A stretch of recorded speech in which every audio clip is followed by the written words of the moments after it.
வணக்கம். பண்ணை வீட்டில் பதுங்கியிருந்த செந்தில் பாலாஜி கதை முடிந்தது. நண்பர்களே, இந்த வீடியோவிற்கு ஒரே ஒரு லைக் மற்றும் சப்ஸ்கிரைப் பண்ணிருங்க. திராவிட முன்னேற்ற கழகத்தின் ஆட்சியை அமைப்பதற்கு தாவேகாவின் ஆட்சியை கவிழ்ப்பதற்கு குதிரை பேரம் நடத்தப்பட்ட சம்பவத்தில் கரூர் கும்பல்கள் கைது நடவடிக்கை மேற்கொள்ளப்பட்டு விசாரணையின் மூலம் தற்பொழுது சிறையில் இருக்கிறார்கள். செந்தில் பாலாஜியும் அவரது தம்பி அசோக்குமாரும் பணத்தை கொடுத்து எங்களை குதிரை பேரம் நடத்த வைத்தார்கள், திமுகவின் ஆட்சியை கொண்டு வருவதற்கான சதித்திட்டத்தை நடத்தினார்கள் என்பதை கரூர் கும்பல்கள் நீதிமன்றத்திலும் காவல்துறை அதிகாரிகளிடமும் வாக்குமூலமாக கொடுத்தனர். மேலும் செந்தில் பாலாஜியும் செந்தில் பாலாஜியின் தம்பி அசோக்குமாரும் ஒரு மாதமாக தலைமறைவாக பதுங்கியிருந்தார்கள். மேலும் நேற்று காலை திருவல்லிக்கேணி காவல் நிலையத்தில் ஆஜராகினர். மேலும் நீதிமன்றத்தில் இவர்களை காவல்துறை அதிகாரிகள் ஆஜர்படுத்திய பிறகு நீதிபதி கேட்ட ஒரே கேள்வி, இதுவரைக்கும் எத்தனை நாட்கள் நீங்கள் தலைமறைவாக எங்கு பதுங்கி இருந்தீர்கள் என்பதை நீதிபதிகள் கேட்டபொழுது, திமுகவின் மிக முக்கியமான அமைச்சர்களது பண்ணை வீட்டில் தலைமறைவாக இருந்ததாகவும், நாங்கள் விசாரணைக்கு வந்தால் எங்கள் மீது வேறு வழக்குகளில் கைது செய்து சிறையில் அடைக்கப்படும் என்ற அச்சத்தின் காரணமாகவே நாங்கள் தலைமறைவாக இருந்தோம். முன்ஜாமீன் பெற்ற பிறகுதான் தற்பொழுது நாங்கள் நீதிமன்றத்திலும் காவல்துறையிடமும் ஆஜராகியுள்ளோம் என்பதையும் தெரிவித்துள்ளனர். ஆனால் முன்ஜாமீன் பெற்றதற்காக தற்பொழுது ஆஜராகாமல் இருப்பதற்கான தண்டனையை நீங்கள் அனுபவிக்க வேண்டும். அது மட்டுமல்ல, விசாரணையின் முடியும் வரை தமிழ்நாட்டை விட்டு வேறு மாநிலத்திற்கோ வெளிநாட்டிற்கோ செல்லக்கூடாது. காலை மாலை திருவல்லிக்கேணி காவல் நிலையத்தில் கையெழுத்திட வேண்டும் என்பதையும் நீதிபதிகள் தெரிவித்துள்ளனர். இந்த நிலையில்தான் திராவிட முன்னேற்ற கழகத்திற்கு மிகப்பெரிய ஒரு இடியாக செந்தில் பாலாஜியின் வாக்குமூலங்கள், திமுக குதிரை பேரம் நடத்தப்பட்டதற்கான ஆவணங்களை தேர்தல் ஆணைய அதிகாரிகளிடம் சமர்ப்பிக்கும் பட்சத்தில் தேர்தல் ஆணையம் சட்ட விதிகளுக்கு உட்பட்டு தேர்தல்களில் திமுக போட்டியிட தடை விதிக்கப்படலாம் என்ற தகவலும் கிடைக்கப்பெற்று மிகப்பெரிய அளவில் அதிர்ச்சி அளிக்கக்கூடிய வகையில் அமைந்துள்ளது. பண்ணை வீட்டில் பதுங்கியிருந்த செந்தில் பாலாஜியின் கதை ஒட்டுமொத்தமாக முடிந்துவிட்டது. இதைத்தான் நாம் அன்றை கூறினோம். திமுகவால் அதிகாரத்தால் இருக்க முடியாமல் போனால் நிச்சயம் அவர்கள் ஒட்டுமொத்தமான அதிகாரத்திற்கு வருவதற்கான ஏற்பாடுகளை செய்வார்கள். திமுக கட்சியின் நிதிகளை செலவிட்டு ஆட்சி அதிகாரத்திற்கு வர வேண்டும் என்பதற்காக சுமார் 1000 கோடிகளை செலவு செய்தார்கள். இந்த பணங்களை எப்படி மீண்டும் பெறுவது? தனியார் நிறுவனங்களிடம் மாதம் கமிஷனாக பல கோடிகளை பெற்றார்கள். அந்த பணத்தை எப்படி மீண்டும் பெறுவது என்ற அச்சமும் கவலையும் அவர்களுக்கு வந்ததன் காரணமாகவும் மூன்றாவது ஒரு கட்சி ஆட்சியை அமைத்துவிட்டது.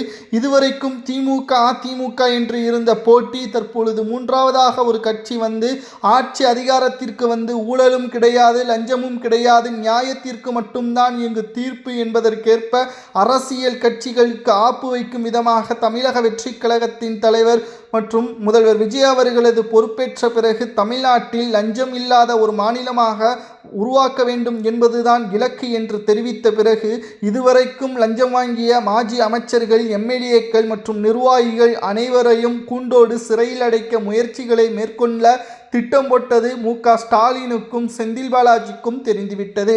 இதனால் செந்தில் பாலாஜிக்குத்தான் மிகப்பெரிய ஆபத்து வரப்போகிறது என்பதை முன்கூட்டியே அறிந்த செந்தில் பாலாஜி அவர்கள் தனது நெருங்கிய வட்டாரத்தில் இருக்கக்கூடிய நிறுவனங்களிடம் இருந்து பணங்களை பெற்று செந்தில் பாலாஜி அவர்கள் தாவேகாவின் சில எம்எல்ஏக்களை பணத்தை கொடுத்து சட்டப்பேரவையில் திமுகவிற்கு ஆதரவாகவும் தாவேகாவிற்கு எதிராகவும் வாக்குகளை செலுத்த திட்டமிட்டுள்ளனர்.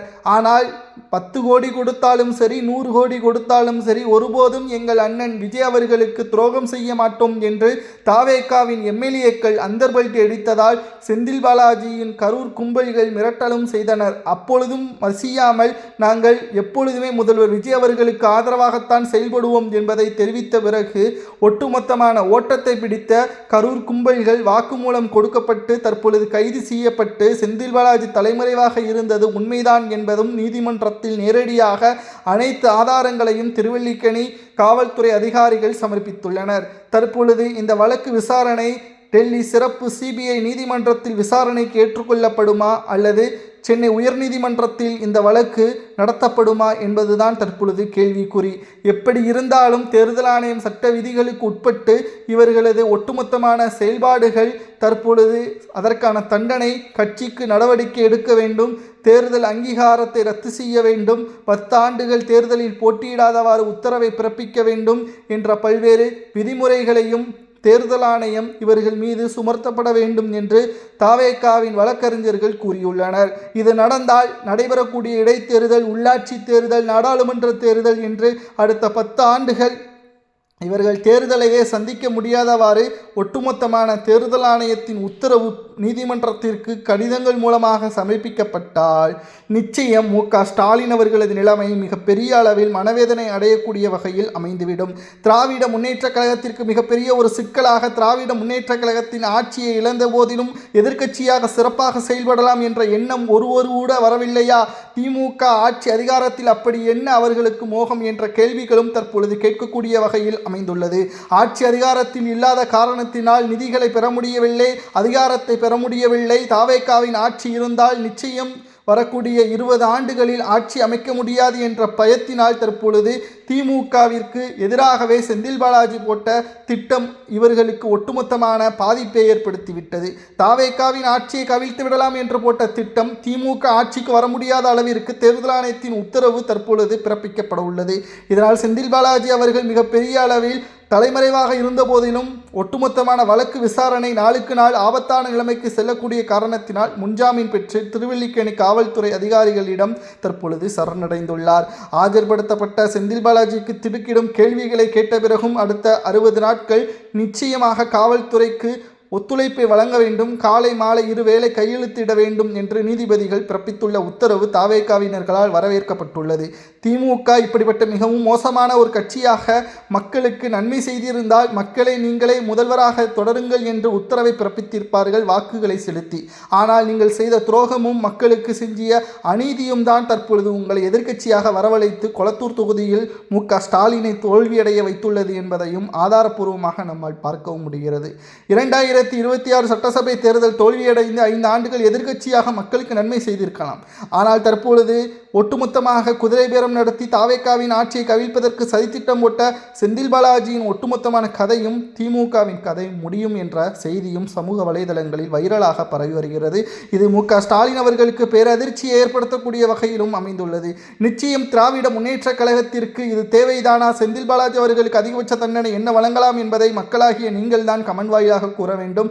தேர்தல் ஆணைய விதிமுறைகளுக்கு உட்பட்டு 10 ஆண்டுகள் தேர்தலில் போட்டியிடாதவாறு செய்யலாமா என்பதை கமெண்ட் வாயிலாக கூறுங்கள். இதுபோன்ற அரசியல் செய்திகளை தெரிந்து கொள்ள ஒரே ஒரு லைக் மற்றும் சப்ஸ்கிரைப் பண்ணிருங்க. வீடியோவிற்கு ஒரே ஒரு கமெண்ட் பண்ணிருங்க. நன்றி, வணக்கம்.